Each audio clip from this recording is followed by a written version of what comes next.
Hello everybody, আসসালামু আলাইকুম। You are welcome in my another video. প্রিয় শিক্ষার্থী, আজকে আমার আরেকটা ক্লাসে তোমাদেরকে স্বাগতম। আজকে আমরা অ্যাপ্লিকেশন লেখার কৌশল নিয়ে আলোচনা করব, অর্থাৎ একটা ফরম্যাট ব্যবহার করে কিভাবে অনেকগুলো অ্যাপ্লিকেশন লেখা যায় সেই সম্পর্কে আলোচনা করব। আজকের অ্যাপ্লিকেশনগুলো হচ্ছে poor fund, full fee studentship, TC, testimonial, leave of absence, readmission, change subject. অর্থাৎ poor fund, full fee studentship, TC এ টেস্টিমোনিয়াল এগুলো খুবই গুরুত্বপূর্ণ এবং ফিনান্সিয়াল হেল্প এগুলোর জন্য মূলত এটা উপযুক্ত।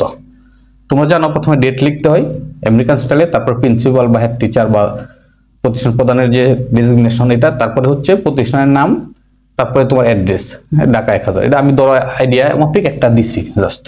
তারপর হচ্ছে সাবজেক্ট পেয়ার ফর, তাই এখন কি লিখবা তুমি? সাবজেক্ট পেয়ার ফর কি? Testimonial. Pair for help from the poor fund. Subject pair for full fee studentship, এরকম তুমি এখানে নাম বসাই ভাই, হচ্ছে অপশন। তারপরে sir, I beg most respectfully two state that. Sir, আমি আপনার সত্যি শ্রদ্ধার সহিত প্রার্থনা করতেছি যে, অবগত করতেছি যে I am a student of your school, college, Madrasa. School, college অথবা মাদ্রাসার নাম দিবে। নাম বলতে স্কুল কলেজ উল্লেখ করবে, নাম দেওয়ার দরকার নেই।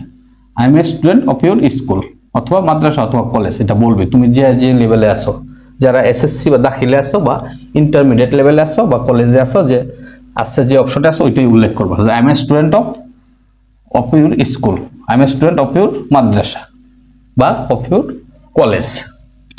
I am a regular student, আমি একজন নিয়মিত ছাত্র বা নিয়মিত একজন ছাত্রী।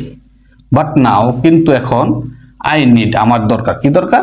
ট্রান্সফার সার্টিফিকেট, একটা ট্রান্সফার সার্টিফিকেট দরকার, অর্থাৎ প্রতিষ্ঠান পরিবর্তনের জন্য ট্রান্সফার সার্টিফিকেট। অথবা তুমি বলতে পারবা বাট নাও, কিন্তু এখন, I need help from poor fund, দরিদ্র তহবিল থেকে আমার জন্য সাহায্য দরকার।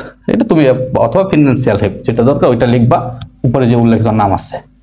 তারপরে লিখবা কি, if you don't help me, অথবা এক্ষেত্রে if you don't help me, যদি আপনি আমাকে সাহায্য না করেন। এক্ষেত্রে full fee studentship, poor fund বা ফিনান্সিয়াল হেল্প, এগুলোর ক্ষেত্রে হেল্প শব্দটা আমরা ব্যবহার করলে বেটার হয়। আর যদি টিসি বা টেস্টিমোনিয়াল এই যাতে হয়, তাহলে আমরা কি লিখবো?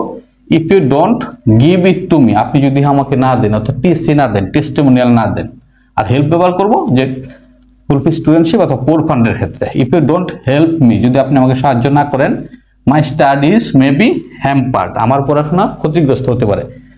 সেম ওয়েতে যদি আমরা টিসি না পাই, প্রধান শিক্ষক বা প্রিন্সিপাল অধ্যক্ষ যদি আমাদেরকে টিসি না দেয়, এক্ষেত্রে আমরা কি, আমাদের পড়াশোনা ক্ষতিগ্রস্ত হয়। অথবা অর্থনৈতিক সাহায্য না দিলেও আমরা পড়াশোনা চালিয়ে যেতে পারি না, যারা ছাত্র আছে, যারা অর্থনৈতিকভাবে অসচ্ছল। অতএব এরকম সবগুলোর ক্ষেত্রে তুমি এটা বলতে পারবা।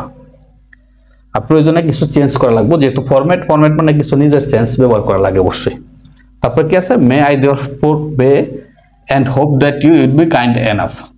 মে I therefore pray and hope that you, অতএব আমি আশা করব, প্রার্থনা করব যে ইউড বি কাইন্ড, আপনি যথেষ্ট সদয় হবেন।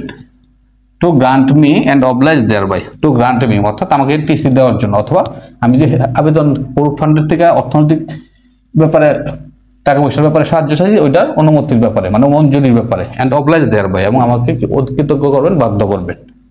তারপর এটা তোমরা জানো, ইউর মোস্ট ওবিডিয়েন্ট পিউপিল বা ইউর মোস্ট ওবিডিয়েন্টলি, এরকম এই জায়গায় তোমার ইচ্ছা মাফিক শব্দ বা যে অংশ ফ্রেজ বা ক্লোজ দরকার ব্যবহার করবা। তারপরে নাম ব্যবহার করবা, তোমার নাম, রুল, ক্লাস, বাকি যাগুলো আছে এগুলো তোমরা জানো। এটা এক এক ছাত্রে এক এক নাম, রুল এবং শাখা হয়ে থাকে। আর সকলের পক্ষ থেকে লিখলে এটা ভিন্ন, যেহেতু আমরা লিখতেছি পোর ফান্ড, ফুল ফি স্টুডেন্টশিপ, এগুলো আসলে একজন ব্যক্তির হয়ে থাকে, তার পক্ষ থেকে লেখা হয়ে থাকে না। যে কারণে নাম, রুল, শ্রেণী, শাখা এরকম লিখবা। Okay dear learners, thanks for watching, listening me.